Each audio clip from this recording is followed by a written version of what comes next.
नमस्कार. Purple hat प्रस्तुत megastar engineers या पॉडकास्ट सिरीजच्या तिसऱ्या भागामध्ये आपल्या सर्वांचं हार्दिक हार्दिक हार्दिक स्वागत. खरं म्हणजे आजची तरुणाई ही प्रचंड धडपड करत असते आणि ही धडपडणारी तरुणाई लोकांच्या नजरेतून धड नसते, परंतु हीच तरुणाई आपल्या कर्तृत्वाने असं काही करून दाखवते की सगळ्यांच्या नजरा अचंबित होतात. आणि अशाच नजरा अचंबित करणारं व्यक्तिमत्व आज आपल्याला ह्या पॉडकास्ट सिरीज मध्ये लाभलेलं आहे आणि ते म्हणजे सन्माननीय पियुषजी महाजन. पियुषजी महाजन यांचं पर्पल हॅट स्टुडिओ मध्ये मी चित्रपट निर्माता, दिग्दर्शक तसेच कलाभ्रमंती फिल्म इन्स्टिट्यूटचा प्राचार्य शरद दादा उगले हार्दिक हार्दिक स्वागत करतो. सर, आगतम स्वागतम सुस्वागतम. खरं म्हणजे पियुषजी महाजन यांचं वय खूप कमी आहे आणि अशा कमी वयामध्ये सुद्धा आपल्या देशातील एक नामवंत ब्रँड आणि तो म्हणजे नादब्रह्म इडली या ब्रँडचे ते रिजनल मॅनेजर आहेत आणि आज ते अशा आगळ्या वेगळ्या क्षेत्रामध्ये काम करतायत की आजच्या तरुणाईला त्यांची ही मुलाखत, त्यांचं हे मनोगत ऐकून नक्कीच फायदा होणार आहे आणि त्याचसाठी आपण त्यांना आमंत्रित केलेलं आहे. सर, आमच्या विनंतीला मान देऊन तुम्ही या ठिकाणी आलात त्याबद्दल पर्पल हॅटच्या वतीने मी तुमचं खूप खूप आभार व्यक्त करतो आणि तुमचं मनपूर्वक या ठिकाणी स्वागत करतो. सर, खरं म्हणजे इंजिनिअरिंग करणं, अनेक लाखो हजारो विद्यार्थी दरवर्षी इंजिनिअरिंग करत असतात. सगळेच जण वेगवेगळ्या भागामधनं येतात आणि आपलं कर्तृत्व सिद्ध करत असतात. तर मला प्रथमतः तुमच्या बालपणाविषयी सांगा, तुमची थोडक्यात ओळख करून द्या आम्हाला. नमस्कार. सर्वप्रथम मीही धन्यवाद करतो पर्पल हॅटला, त्यांनी मला बोलण्याची संधी इथे उपलब्ध करून दिली. माझं नाव पियुष महाजन. मी जसं सरांनी सांगितलं तर रिजनल मॅनेजर आहे. हा प्रवास इतका सोपा नव्हताच. माझं बालपण मी जळगाव जिल्ह्यामध्ये एक गाव आहे भडगाव, तिथे मी माझं शालेय शिक्षण पूर्ण केलं. मी जिल्हा परिषद शाळेमध्ये होतो. त्यानंतर मी जळगाव शहरामध्ये माझं शिक्षण झालं, शालेय शिक्षण. त्यानंतर मी वसंतराव मोरे पॉलिटेक्निक पारोळा इथून डिप्लोमा घेतला मेकॅनिकल मध्ये आणि पुण्यातून मी इंजिनिअरिंग पूर्ण केलं, बी मेकॅनिकल जे आहे. अच्छा, बर. आई वडील काय करतात तुमचे? माझे बाबा शिक्षक आहेत, आई गृहिणी आहेत, गृहकर्तृदक्ष मी म्हणेल त्यांना. अच्छा, म्हणजे वडील शिक्षक असल्यामुळे साहजिकच घरामध्ये शिक्षणाचं एक चांगलं वातावरण तुमच्या होतं. तर मला एक विचारायचं आहे सर तुम्हाला, तुम्ही मेकॅनिकल इंजिनिअरिंग करून सुद्धा सेल्स करिअर मध्ये कशी काय एंट्री केली? ही थोडी रंजक गोष्ट आहे असं मी म्हणेल. मी 2020 ला फायनल इयरला होतो. तसंच बॅकलॉग घेत विषय काढत मी तिथपर्यंत पोहोचलो होतो आणि मार्च 2020 मध्ये कोविड-19 जो आहे तो सुरू झाला. त्यावेळेला कंपन्या ऑलमोस्ट बंद झालेल्या होत्या आणि तेव्हा आपण पाहिलं तर जॉबची उपलब्धता नव्हती. मी जवळजवळ 6 महिने विदाऊट एक्झाम आणि सगळं घरी होतो. त्या काळामध्ये बायजूसचं जे आहे मी एका रात्री पाहिलं, जाहिरात त्यांची बघितली सेल्सची आणि मला कळलं की हे सेम काम आहे जे मी माझ्या कॉलेज लाईफमध्ये करत आहे. कामही सेम आहेत आणि त्याचं पर्पज. मी तिथे जाण्याचा निर्णय घेतला. एक अपघातानेच मी सेल्स या क्षेत्रात आलो. अच्छा, म्हणजे बऱ्याच वेळा असं होतं ना, इंजिनिअरिंग केल्यानंतर घरच्यांचं पण प्रेशर असतं आणि आपल्या पण वेगळ्या अपेक्षा असतात की आपण अशा पद्धतीने याच्यात पुढे गेलं पाहिजे, परंतु तरी तुम्ही सेल्स मध्ये एंट्री केली. पण त्यातले त्यात अजून वेगळे पण तुमचं असं आहे की आता खाणं म्हटलं, ईट ड्रिंक अँड बी मेरी, प्रत्येकालाच वाटतं की आपण खाल्लं पाहिजे, पिल्लं पाहिजे, छान मजा केली पाहिजे. तर तुम्ही आता सध्या ज्या क्षेत्रात काम करताय, ज्या कंपनीमध्ये काम करताय, तर ती भारतातली इडली बनवणारी नादब्रह्म इडली हा मोठा ब्रँड आहे आणि ह्यामध्ये तुम्ही आता सेल्स रिजनल मॅनेजर म्हणून काम करतायत. तर मला सांगू शकाल का तुम्ही इकडे कसं काय आलात, ह्या कंपनीमध्ये कसे काय आलात? सो मी जसं म्हटलं तर सुरुवात बायजूस पासून मी केली. मी तिथे सेल्स एक्झिक्युटिव्ह होतो. तिथून काम करत करत मी रिवॅम मोटोमध्ये ॲज अ सक्सेस मॅनेजर म्हणूनच काम केलं आणि तिथून मग नादब्रह्मामध्ये मी रिजनल मॅनेजर ॲज अ काम करत आहेत. सो ही जर्नी जे मी तरुणांना किंवा जे येऊ इच्छित आहेत त्यांना सांगतो की तुम्ही सुरुवात जी करायची असते आपल्याला एक सेल्स असोसिएट किंवा बिझनेस ट्रेनी किंवा सेल्स एक्झिक्युटिव्ह म्हणून आपण स्टार्ट करतो आणि जसं जसं आपल्या कामाचं स्वरूप वाढत जातो, अनुभव वाढत जातो, तर त्यानुसार आपण एक एक पायरी वरती चढत जातो. जसं बाकी ठिकाणी प्रमोशन असतात तसे इथेही असतात. अच्छा, नादब्रह्म मधलं, नादब्रह्म इडली यामधलं नेमकं तुमचं कामाचं स्वरूप कसं आहे? ओके, सो जनरली जो सेल्स मॅनेजर असतो किंवा जो रिलेशनशिप मॅनेजर असतो तो सगळा सेल त्या विभागाचा मॅनेज करत असतो आणि रिजनलमध्ये मी महाराष्ट्र आणि कर्नाटक हे 2 राज्य सांभाळतो. सो इथे आमच्या 200+ फ्रँचायझी आहेत.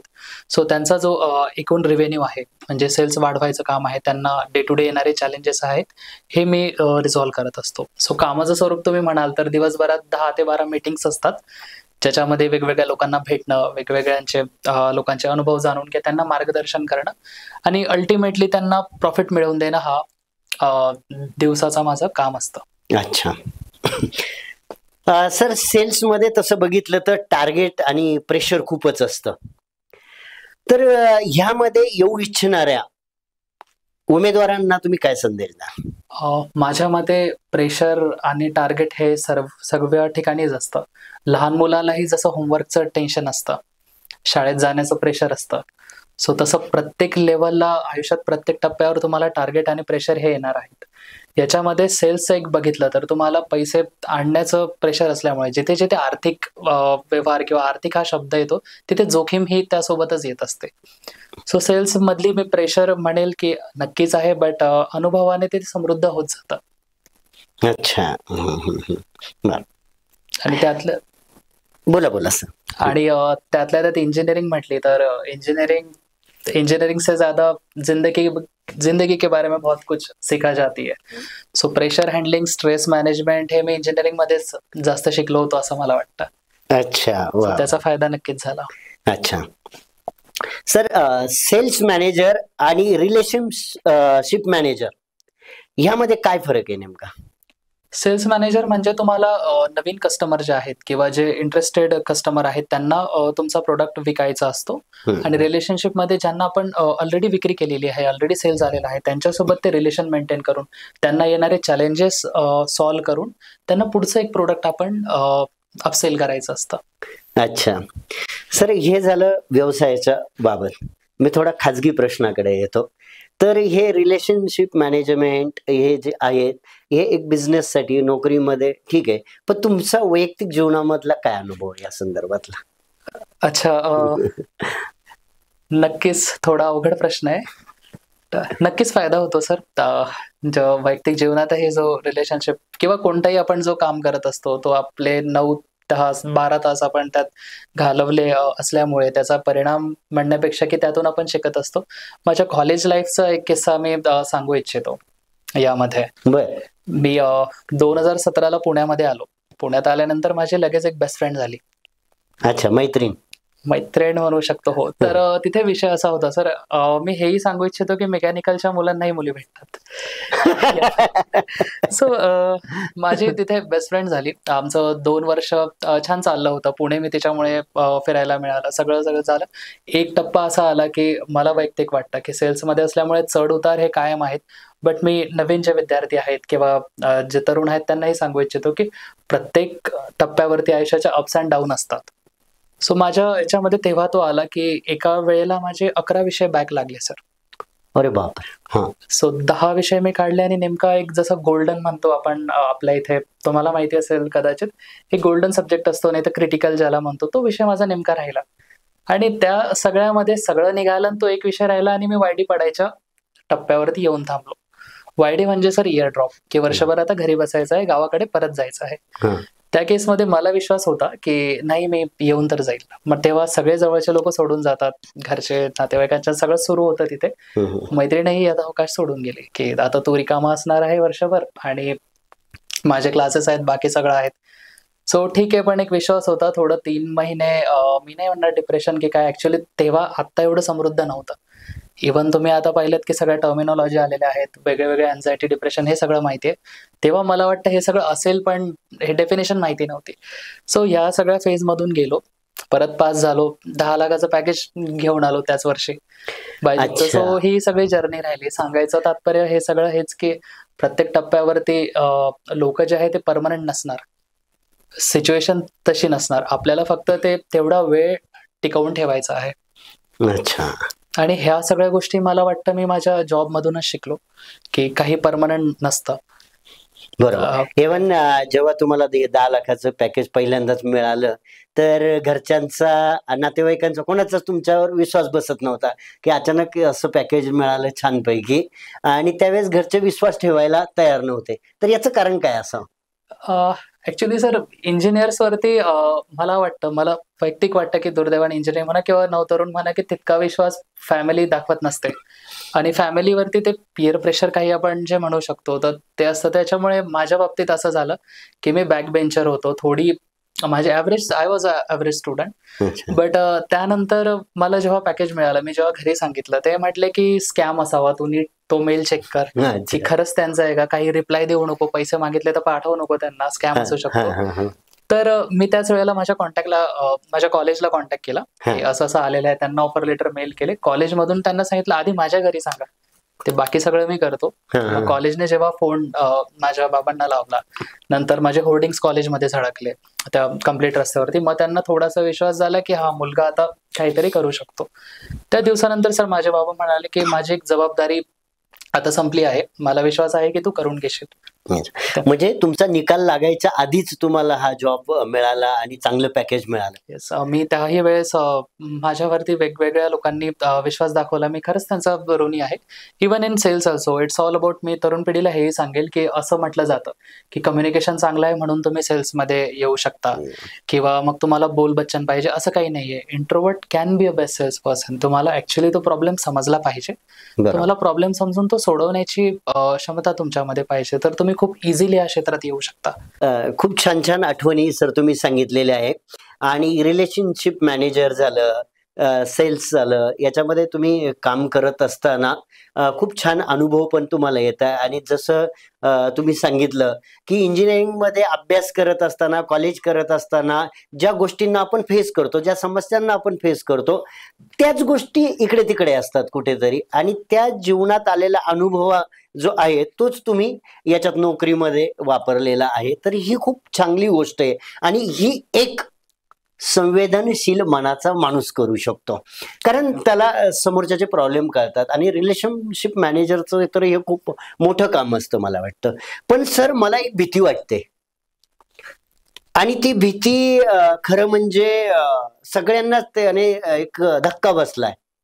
तो असं म्हणता येईल सुखद धक्का पण आहे. पण येणाऱ्या काळामध्ये जे नवतरुण, जे इंजिनियर एवढ्या चांगल्या चांगल्या डिग्र्या घेत आहेत, आणि ज्यांना पुढे आता चांगल्या चांगल्या नोकऱ्या करायच्या, पण त्यांच्यासाठी एक धक्का म्हणावा लागेल की काय मला माहित नाही, ते तुमच्याकडनं जाणून घ्यायचंय की AI, आर्टिफिशियल इंटेलिजंट, हे आता यायला सुरुवात होते, याचा आता काळ येतोय. तर याचा नोकरी व्यवसायावरती काही परिणाम होणार आहे का? तुम्हाला काय वाटतं? असं जे म्हणतात की AI can replace the job, yes, काही ठिकाणी ते खरे आहे. बट जर आपण एक पाहिलं सर की जेव्हा AI सारख्या आधी काही गोष्टी होत्या, आणि मला असं वाटतं AI आल्यानंतर माणूस आणखीन थोडे मोठे प्रॉब्लेम रिझॉल्व्ह करत जाईल. आणि सेल्स आणि कम्युनिकेशन यात म्हटलं तर या क्षेत्रामध्ये इमोशन्स महत्वाचे असतात. सो AIचा काही ठिकाणी परिणाम होईल ज्याच्याने काम आणखी हलकं होईल. एक्झाम्पल, मला एक कॉल करायचा आहे तर मला एक स्क्रिप्ट लिहावी लागते, एक 2 पानांची. AIने मी ती 2 मिनिटात लिहून होते, आणि मी फोकस करू शकतो एखाद्या महत्वाच्या कामांवर. सो AIचं जे आपण म्हणतो परिणाम म्हणण्यापेक्षा, yes, AI cannot replace the job, but the person who are using that AI, ज्याला ते वापरता येते, तो नक्कीच पुढे जाऊ शकेल, जास्त ग्रो करू शकेल न वापरणाऱ्यांच्या तुलनेत. बरोबर. पण काय वाटते तुम्हाला, साधारणतः किती काळामध्ये साधारणतः ते सगळं मार्केटमध्ये आलेले असेल? आता आपण जे प्रगती पाहतोय तर 2024 मध्येच याने बऱ्यापैकी टेक ओव्हर करायला चालू केलेलं आहे. सो ऍज अ ह्युमन म्हणण्यापेक्षा, किंवा आपण ज्या ज्या क्षेत्रात आहात, आपण आपलं बेस्ट देणं ही काळाची गरज आहे आता. बरोबर. सो येत्या काही काळात माझ्या मते तरी एक 10 वर्षांच्या काळामध्ये बऱ्यापैकी याचा परिणाम दिसून येणार आहे. दिसून येणार. ओके सर, आता तुम्ही सेल्समध्ये पण काम केलेलं आहे, रिलेशनशिप मॅनेजर म्हणून काम करतायत, तर मला सेल्स मधील करिअरच्या काय काय संधी आहेत ते सांगू शकाल का आमच्या विद्यार्थ्यांना? सो सेल्समध्ये पर्टिक्युलरली खूप जास्त डिपार्टमेंट आहेत. मी याच्यामध्ये म्हणेल की मार्केटिंग एक येऊ शकतं, त्याच्यानंतर याच्यात बिझनेस डेव्हलपमेंट एक आहे. सो तुम्ही ॲज अ करिअर स्टार्ट करू शकता. एक ग्रॅज्युएशन जर असेल तर उत्तमच आहे. ओके, तुम्हाला जर प्रॉब्लेम सोडवता येत असतील. सगळ्यात महत्त्वाचा एक प्रश्न तरुणांना असतो की am I right for this position, म्हणजे सेल्स माझ्यासाठी खरंच बनलंय का, किंवा तितकं प्रेशर आहे का. जर तुम्हाला प्रॉब्लेम सॉल्व्ह करता येतात, तुम्हाला त्याची आवड आहे, लोकांना मदत करायची आवड आहे, तर नक्कीच हे तुमच्यासाठी बनलेलं आहे. त्याच्यामधल्या संधी जर मी एक पाहिलं तर सांगू इच्छितो की तुम्ही ॲज अ ट्रेनी म्हणून सुरुवात करू शकता. तुम्ही जरी कोर कंपन्यांमध्येही जाऊ शकतात. जर आपण पाहिल्या की काही मेकॅनिकल पार्ट्स बनवणाऱ्या कंपन्या आहेत, तिथेही सेल्स एक्झिक्युटिव्ह लागत असतात. सो सेल्स हे 12 महिने चालणारं आणि कंटिन्युअसली जॉब देणारं सेक्टर आहे. सो याच्यामध्ये तुम्ही सुरुवात करतात ॲज अ ट्रेनी म्हणून किंवा एक्झिक्युटिव्ह म्हणून, आणि एक एक पायरी तुम्ही वर जात जातात. आधी तुम्ही स्वतः प्रोडक्ट विकणार आहात. सो कंपनीने एक्झाम्पल ही बॉटल तुम्हाला दिली, तुम्ही विकणार. त्याच्यानंतर तुम्ही 10 जण हँडल करणार जे ते विकणार आहेत. सो त्याच्यानंतर एक जिल्हा, एक राज्य असं तुम्ही सांभाळणार, आणि अशी तुमची सेल्समध्ये ग्रोथ आहे. सर, एका चांगल्या ब्रँडमध्ये तुम्ही आता रिजनल मॅनेजर म्हणून कार्यरत असताना सुद्धा तुमची जी शिकण्याची जिज्ञासू वृत्ती आहे ती कमी झालेली नाही. तुम्ही आता पण काही शिक्षण घेत आहेत का? हो, ऍक्च्युली मी MBA करत आहे इंटरनॅशनल बिझनेस मॅनेजमेंटमध्ये. अच्छा.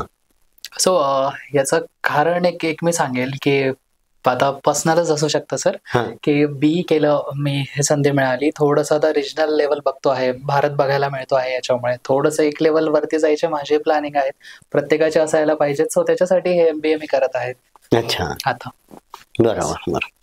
सर, ह्या व्यतिरिक्त अजून तुम्हाला असं काही वाटतंय का की आपल्या जीवनातल्या ह्या गोष्टी आहे की ह्या आमच्या या प्रेक्षकांना, इंजिनिअरिंगच्या मुलांना प्रेरणादायी ठरू शकता, अशा काही असतील तर तुम्ही अगदी प्रांजळ मनाने ते मांडू शकता आमच्या स्टुडिओमधनं? येस. मला एक सांगावंसं इथे वाटतं की आता आपल्या आधीची जी पिढी होती तर ते म्हणायचे की आम्हाला गायडन्स किंवा मार्गदर्शन योग्य वेळी नाही मिळालं. आत्ताच्या आमच्या पिढीचा हा प्रॉब्लेम आहे की मार्गदर्शन उपलब्ध भरपूर ठिकाणी आहेत, की आता जसे खैरे सर आहेत, बाकी ते मार्गदर्शन करत असतात. त्यानंतर युट्यूबला काही कोर्सेस आहेत, बाकी सगळे. पण आपण किती त्यातनं घेतो किंवा काय घेतो हे महत्वाचं आहे, आणि आपला फोकस किती त्या दृष्टीने आहे, जे प्लॅनिंग आपल्याला करायचं आहे, बाकी ह्या गोष्टींवर आपला फोकस असायला पाहिजे. त्याच्यानंतर माझ्या वेळेला एक चॅलेंज होतं की फक्त त्या कोर रिलेटेडच माहिती होतं, मेकॅनिकल. त्याच्यावरून अजून कुठल्या क्षेत्रात आपण जाऊ शकतो, अजून काय करता येऊ शकतं हे आपल्याला माहिती नव्हतं. सो त्याच्यासाठी आता बरेच प्लॅटफॉर्म उपलब्ध आहेत. सेल्समध्ये हा एकच पॉडकास्ट होता, बाकी माझ्या मते एक व्हिडिओग्राफरचा एक पॉडकास्ट आलेला आहे, पर्पल हॅटचा. त्याच्यातही त्यांनी सांगितलं होतं की त्याच्यात कसं करिअर करता येईल. मी इंजिनिअरिंग सोडणार होतो सर, एक गोष्ट सांगतो. एक पहिल्या सेमिस्टरला जेव्हा बॅकलॉग लागले होते त्यावेळेला मी इंजिनिअरिंग सोडणार होतो. माझ्या मित्राने मला एक ऍडवाइस दिली की इंजिनिअरिंग असा रनवे आहे की जिथून तू कुठेही झेप घेऊ शकतो, हे त्याने माझ्या भाषेत मला सांगितलं होतं.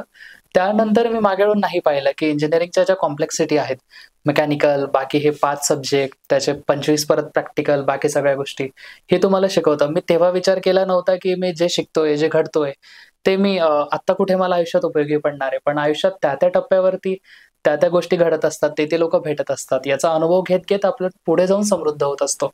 बरोबर. आता मी सांगायचं विद्यार्थ्यांना हेच आहे की तुम्ही आतापासून थोडंसं नियोजन करा की नक्की काय करायचं आहे. फक्त ठीक आहे, कधी कधी निर्णय चुकीचेही होतात, एखाद्या वेळेस ब्रांच घेण्यात गडबड होते, कॉलेज मिळण्यात गडबड होते, बट हे सगळं स्वीकारून पहिला प्रश्न आपण हा करू शकतो की मी हे स्वीकारू शकतो का. स्वीकार करून त्याच्यावर मार्ग काढत काढत पुढे जाणं हीच तुमची ग्रोथ असू शकते. हेच मी सांगू इच्छितो. बरोबर. धन्यवाद सर, खूप छान माहिती दिली तुम्ही.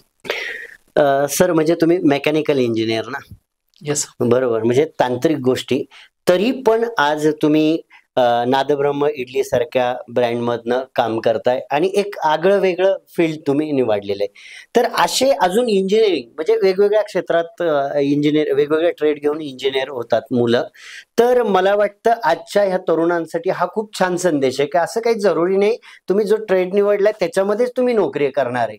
तर त्या शिक्षणाचा फायदा तुम्हाला इतर गोष्टींमध्ये, इतर क्षेत्रांमध्ये सुद्धा होऊ शकतो. आणि त्याचं जिथं जागतं उदाहरण म्हटलं तर आजचे आपले पाहुणे आहेत माननीय पियुष महाजनजी, आणि यांनी खरोखरच वेगळा असा एक मार्ग निवडलेला आहे आणि त्याच्यामधनं ते पादाक्रांत पुढे चाललेले आहे. आणि मला वाटतं आजच्या ह्या तरुणांसाठी हा खूप चांगला संदेश असणार आहे. तर मला वाटतं की नक्कीच इंजिनिअरिंग करता करता तुम्ही आत्तापासूनच आडाखे घेतले पाहिजे की आपल्याला पुढे काय काय करता येऊ शकतं, आणि त्या दृष्टीने जर आपण प्रयत्न केले तर मला वाटतं नक्कीच आपल्याला यश मिळेल. आणि आपल्या या पॉडकास्टचा मेगा स्टार इंजिनियर्स या पॉडकास्ट सिरीजचा उद्देशच तो आहे की आपण वेगवेगळ्या इंजिनिअरिंग करून वेगवेगळ्या क्षेत्रामध्ये आपल्या कार्याचं उल्लेखनीय असे कामगिरी करणाऱ्या लोकांना आपण इथं बोलून आणि मार्गदर्शन घेत असतो, मार्गदर्शन देत असतो. आणि खूपच दिवसेंदिवस आपल्या या पॉडकास्ट सिरीजला खूप चांगली मागणी निर्माण होते, खूप चांगला प्रतिसाद लाभतोय. आणि हे खऱ्या अर्थाने पर्पल हॅट यांनी प्रस्तुत केलेल्या या पॉडकास्ट सिरीजचं यश म्हणावा लागेल. आणि मी खऱ्या अर्थाने खैरे सरांचं अभिनंदन करेल की खूप चांगला उपक्रम तुम्ही या ठिकाणी राबवलेला आहे. आणि आपल्यालाही जर आपण इंजिनिअरिंग करून अशा वेगवेगळ्या क्षेत्रामध्ये जर काही काम करत असाल तर नक्कीच आम्हाला संपर्क करा. आम्ही तुमची कथा लोकांसमोर आणू आणि नक्कीच त्यातून येणाऱ्या पिढीला चांगली प्रेरणा मिळेल असा मला ठाम विश्वास वाटतो. पियुष महाजन सर, आपण या ठिकाणी आलात आणि वेळ दिल्याबद्दल मी खरंच पुन्हा एकदा पर्पल हॅटच्या वतीने आपलं हार्दिक आभार मानतो. धन्यवाद.